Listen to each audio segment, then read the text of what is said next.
வயசு அதிகம் ஆகிட்டே இருக்குது, இன்னும் மேரேஜ் ஆகலன்னு ஃபீல் பண்ணுறீங்களா? உங்களுக்காக தான் இந்த ஸ்டோரி. ஒருத்தவங்க வந்து இருந்தாங்களா, அவங்களுக்கு வந்து 35 to 40க்குள்ளே ஏஜ் இருக்குமா. அவங்களுக்கு வந்து நிறையா லைன்ஸ் பார்த்து மேரேஜ் எதுவும் ஃபிக்ஸ் ஆகாமல் திங்கிங்லேயே இருந்தாங்களாம். பேரண்ட்ஸு ஃபீல் பண்ணிருந்தாங்களாம். பக்கத்தில் இருக்கவங்களாம், கூட இருக்கவங்க எல்லாமே வந்து ஏன் இன்னும் மேரேஜ் ஆகலை, ஏன் இன்னும் மேரேஜ் ஆகலை, பொண்ணு கிடைக்கல, என்னாச்சும் ப்ராப்ளமா அது இதுன்னு சொல்லி எதனா ஒன்று பேச ஆரம்பித்தாங்களாம். அப்போ வந்து என்ன சொல்ல வராங்கன்னா, நம்ம கூட இருக்கவங்க எதனா ஒன்று பேசிகிட்டே தான் இருப்பாங்க, அதை நம்ம வந்து திங்க் பண்ணக்கூடாது. அதுக்காக அவங்க என்ன பண்ணால் டைரி எடுத்துகிட்டு இந்த இந்த நம்ம நாலேஜ் வந்து இதில் வீக்காக இருக்கா, இதில் நம்ம அதிக நாலேஜ் கற்றுக்கணும், இது வந்து நம்ம செய்யாமல் இருக்கோம், இந்த ஊரில் இந்த பிளேஸ்லாம் நல்லா இருக்குது, இந்த பிளேஸ்லாம் நம்ம போய் பார்க்கணும், கொஞ்சம் என்ஜாய் பண்ணணும் அப்படின்னு சொல்லிட்டு லைனாக அவனோட ஒரு 10 ப்ராசஸ் எழுதி வச்சுருக்கான், இதெல்லாம் நம்ம செய்யணும்னு சொல்லிட்டு. 10ஆவதுல தான் வந்து என்ன எழுதியிருக்கான்னா, மற்றவங்க என்னென்ன நம்மளுக்கு கேள்வி கேட்குறாங்களோ அவங்களுக்கு பதில் சொல்லணும்னு எழுதியிருக்கான்.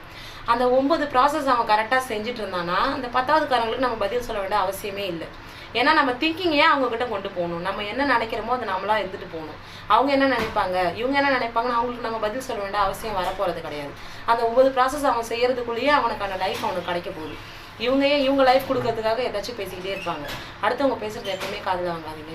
நீங்களா வாழுங்க, உங்களோட வாழ்க்கை தான். பேசுகிறவங்க பேசிக்கிட்டே தான் இருப்பாங்க, அவங்க வாயை மூடவும் முடியாது, அவங்கள்ட்ட நம்ம மறைஞ்சு வாழவும் முடியாது. எதிர்கொண்டு வாழுங்க. என்னோட பேஜை ஃபாலோ பண்ணிக்கோங்க.